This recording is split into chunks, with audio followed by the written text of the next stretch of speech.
Yeah. I think as somebody who is a leader of a local church, having somebody show up out in front of our church with a sign on a Sunday morning is something that catches us off guard. Yeah. I think like and so to me, the idea of like, if you're trying to mobilize the church, why not engage the people who are leading the church rather than trying to operate entirely outside of that structure? You're talking about needing to mobilize Christians. And this weekend, we're going to have 550 people who at different levels of faith are trying to make sense of following after Jesus. Why not proactively reach out to someone and say, hey, I'm going to be in the area. This is what I do. I'm going to do it whether you want me to or not. Yeah. But I want you to know I'm going to be in the area. If you want to get together and talk, hear about what I'm doing. I could do that, or I could just show up and have a conversation with you like I am right now. I can engage everybody. I can show up to a place and say, hey, babies need your help. They're being mass murdered. Let's help them out. Why are you recording this? Why? I use it to educate people about the wrong thinking that exists in the American church. So how will you use the video? I usually put my stuff on YouTube. I have a YouTube channel. Okay. Yeah. 30 seconds. How many people watch your YouTube channel? An average video will get maybe around 80 to 100 views. I have like 840 something subscribers. Okay. Yeah, I have all types of footage on there, different kinds of street ministry, conversations, debates with atheists and stuff like that. You might find a partner. Local church is the people who are locally in a certain area, the people of God. I've come to the people of God and whoever, like, people can be exhorted to love and good works. That's what we're supposed to do. Exhort one another to love and good works. That's why we gather. So I've come here to where the people of God are to exhort people to love and good works in the midst of a genocide.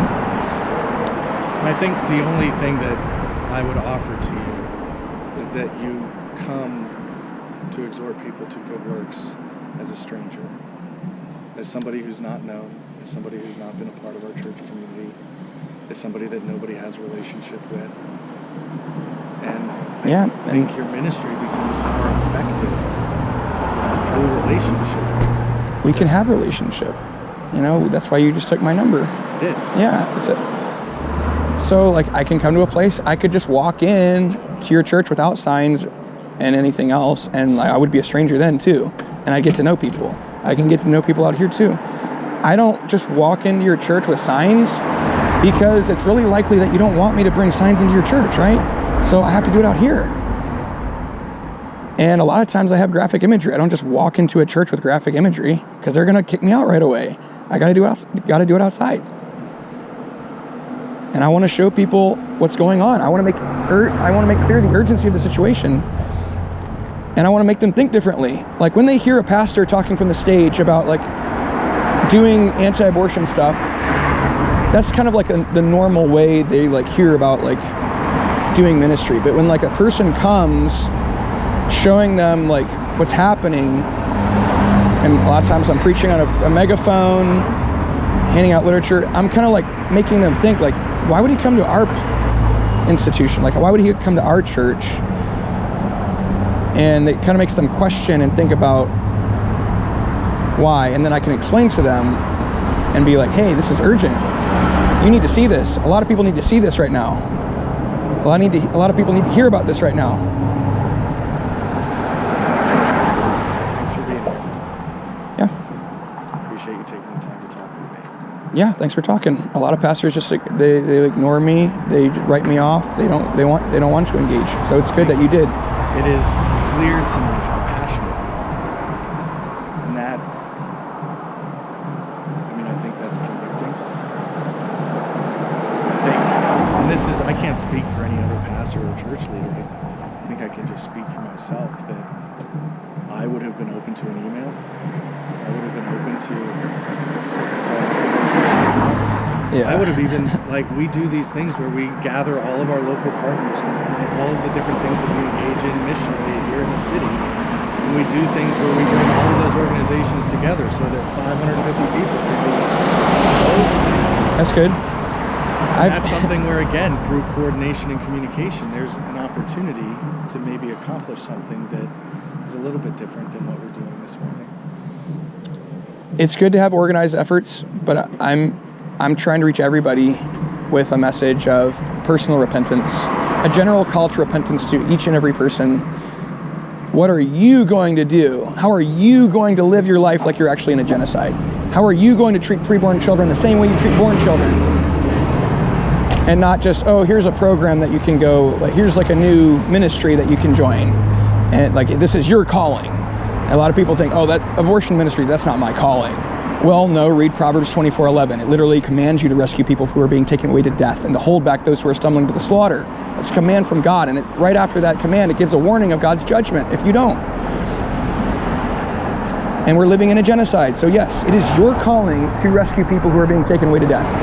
There's like, when else would that command apply? Like, we're in a genocide. They get mass murdered in your city. But a lot of people are like, that's not my calling. That's your calling. I'm so glad that you're passionate about that. You know, I'm so glad that you have been called to act consistent with what you profess in the midst of a genocide. But I'm just going to do my thing. You know, I'm going to play the guitar in the worship band. I'm going to donate money to a pregnancy center. I'm going to do what makes me comfortable and not what the children need from me. I think it's like you're raising your voice at me right now because you're so passionate. Because you care about this and you want to call other people to it. But it's causing you to actually raise your voice and almost yell at me because you think I'm not on the same team. That I don't carry the same urgency that you do. Because I'm not behaving exactly the way that you want me to. Then I need to be somebody who is. Apparently, we raise our voice, we talk at them about... It's pretty loud out here. It is loud. But I think there's this idea for me of like, I love how passionate you are about this. I'm sure it probably is deeply annoying to you to hear people say that because you probably had tons of people say, I love how passionate you are about this. I think it's a bit misguided if we also ignore the other biblical commands. Because there are people, right? God created a nation of people, right? Israel is people that he said, these are the things you need to care about, right? The widow, the orphan, and the abandoned. The kind of the trio of the vulnerable people. Yeah. And that as the church today, we carry on the legacy of Israel, and we take on the work of the orphan, abandoned, and the widow. Yeah. So somebody who is specifically caring for an orphan child is, based on what I just heard you say, missing the gospel. Somebody who cares for a widow who's financially vulnerable and cannot care for herself, somebody who prioritizes that is, based on what you just said, missing the gospel. No, I didn't say they're missing the gospel. Well, the book of James says that pure and undefiled religion is to visit orphans and widows and to keep oneself unstained from the world. So, yes, they are practicing pure and undefiled religion. But if they're at the same time discriminating against preborn children, they're still in sin. They're living in sin. So, in your mind, is someone discriminating against preborn children if they, in their own lives, care deeply about that issue but prioritize working with widows or orphans? I'd say it doesn't really matter what emotional feelings you have about it if there's not real action to help them.